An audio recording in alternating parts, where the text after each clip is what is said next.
There are times in ministry when I spin ideas like so much sparkling fairy dust into grand proclamations of truth in all big letters, put a title on it, and almost immediately regret it.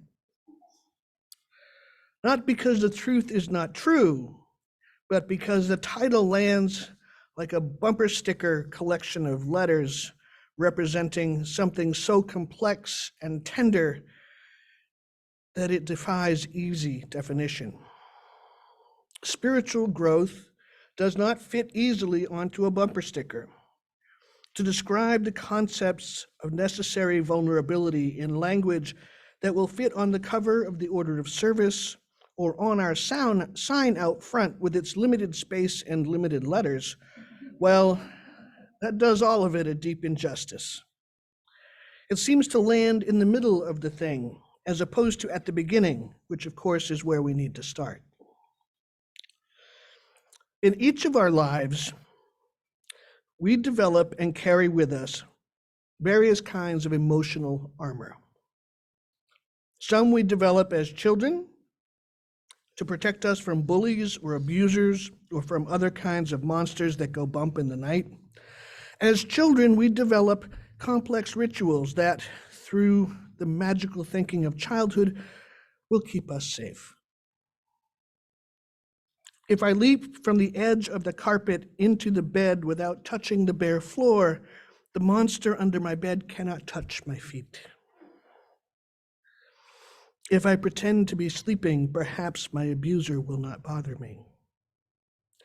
If I eat quickly and don't say anything at dinner, maybe I won't get shouted at. In school, as we get older, we develop different kinds of armor. We can align ourselves with others who share our experiences or who look like us or play sports like us or are smart like us. We find safety in numbers if we are able, and we learn how to protect ourselves as a group from the dangers of the schoolyard and the classroom. And sometimes we still leap into bed from the edge of the carpet, because it is a small ritual that helps us get to sleep even when we stop believing in actual monsters under our bed. We learn along the way of life that if others see a weakness in our personality, they will exploit it. We are teased for being different. We can get bullied for not fitting in. Even with the safety of our peer groups, there can be danger. Even among the clique of high school outcasts, there is a conformity that is expected and enforced.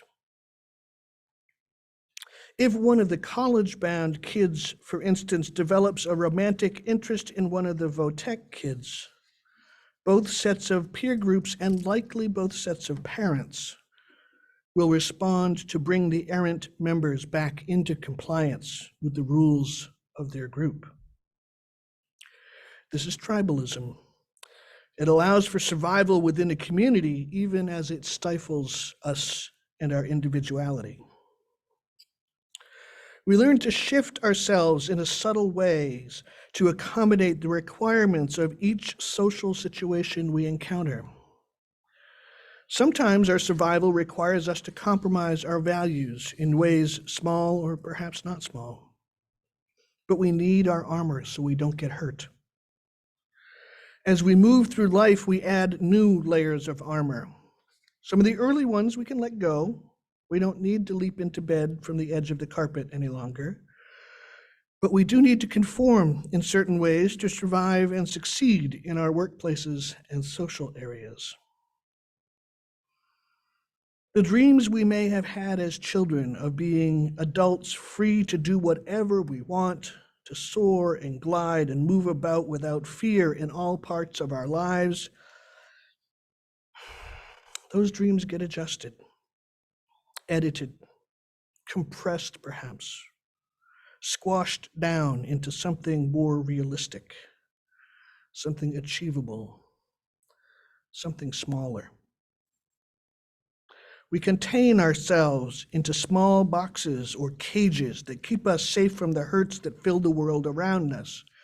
We dress in particular ways to keep ourselves safe, sometimes to avoid unwanted sexual advances, sometimes to appear professional and be eligible for promotion, and sometimes to be invisible and not a target for violence. The nail that sticks up, of course, is the one that gets hammered down. If we keep ourselves down where the world says we should be, we reduce the risk of being hammered back into place. We learn to hammer ourselves down. At what cost comes this illusion of safety? Because safety is indeed an illusion. No matter how we conform, no matter how much armor we put on, the universe can send something our way that breaks through it all. No idyllic suburban lifestyle is immune to grim medical news. No penthouse suite can protect someone from crushing loneliness. No position of political power can keep someone from feeling the heartbreak of losing a loved one. Our armor, for all that we have done to create and nurture and reinforce it, will not protect us from life. Not all of it anyway. And when life sneaks in past all those layers of plate steel and that chainmail, and it pokes us hard, our armor does what it is meant to do in that it prevents others from seeing our pain. It prevents others from seeing where we are hurting, from seeing where we need healing and love and attention. Now, I suppose there are good reasons why armor hides the hurt we feel. I mean, in a battlefield, it is probably best if your opponent does not realize that you are injured in a vulnerable state. But the hard truth is this: we are very rarely in a battle with life and death consequences. We don't carry swords. Even I who make swords don't carry swords. Most of the time, the thing most likely to be injured by the world are our feelings, our egos, our hearts. Hiding our injury from those who love us deprives everyone of the connection that happens when we care for one another. In times like this, our armor becomes our prison. It keeps us separated from hurt, yes, but it also keeps us apart from love and affection and growth. Any barrier that keeps pain from reaching our hearts also keeps love from reaching our hearts. Walls cannot tell friend from foe. They keep out all who approach. Letting down our walls or our armor feels very risky. After all, what is to keep us safe? To which I ask this question: safe from what? What is it in our lives here in the year 2023 in the United States in central Pennsylvania with so much technology and so many conveniences? What is it that we are afraid of? We are incredibly unlikely to be eaten by a saber-toothed tiger. We are most likely to be embarrassed or hurt, have our feelings hurt, to feel ashamed. But let's go the next step. And then what? Will the world end? No. Will we be uncomfortable? Oh, yeah. And that's okay. And what might happen in that time when we are uncomfortable, when we are vulnerable? Our friends and our loved ones will get a glimpse of our tender heart, seeking connection and love. And chances are good they've got their own tender heart hiding within their own armor as well, and yearn for the connection to us in the same way we yearn for them. Nobody is going to do this for us. We must be willing to take the first step toward becoming vulnerable.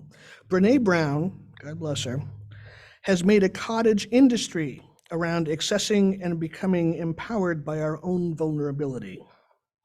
She says some amazing things, and then on some days she just makes my teeth itch.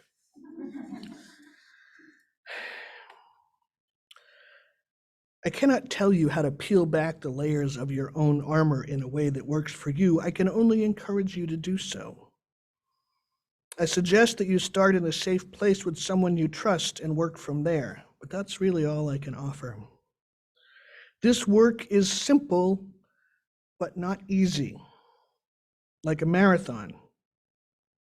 Learning to become appropriately vulnerable is simple, like a marathon is simple. You run until you reach the end. It's simple, but it is certainly not easy. There are so many metaphors available to this discussion.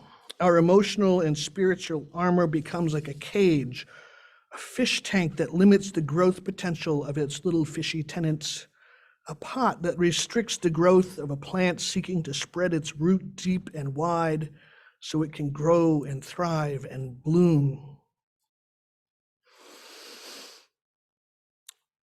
I remember seeing an essay many years ago. I got upset when I figured out how many years ago. I almost want to say I saw it in a UU World, which is, for those who are new, it's a periodic magazine, glossy and shiny with pretty pictures and cool articles about Unitarian Universalism. And it was probably in the 1990s. And I'm going to get it all wrong, I'm sure, but here's what I remember of it. It was a story about a person confined in a jail cell for a number of years. And this has to be metaphor because all of the security things now just don't make this make any sense. He liked to collect bits of wire, little scraps left from the prison shop where he worked. He kept them in a glass bottle on a shelf in his cell. With each new wire, he'd squish it down into the bottle until the bottle was filled with what looked like a solid mass of tangled wires, all different colors of coating, copper and silver. When he was released from prison, he took the bottle of wire with him and he put it on a shelf in the room he rented. He worked hard to adapt to the outside world, but he struggled. He'd been in prison for so long, he had constructed layers upon layers of armor around his heart to keep him safe from the horrors of incarceration. But in doing so, he locked himself in a manner that he could not connect with the world in which he now found himself. According to the story, he made the choice to end his life, as so many do who are faced with what feels like an impossible situation. As he did himself that violence, the bottle fell from the shelf and smashed on the floor. Shards of glass scattered everywhere. The wires, though, forced together for so long, retained the shape of the bottle that had contained them for so many years.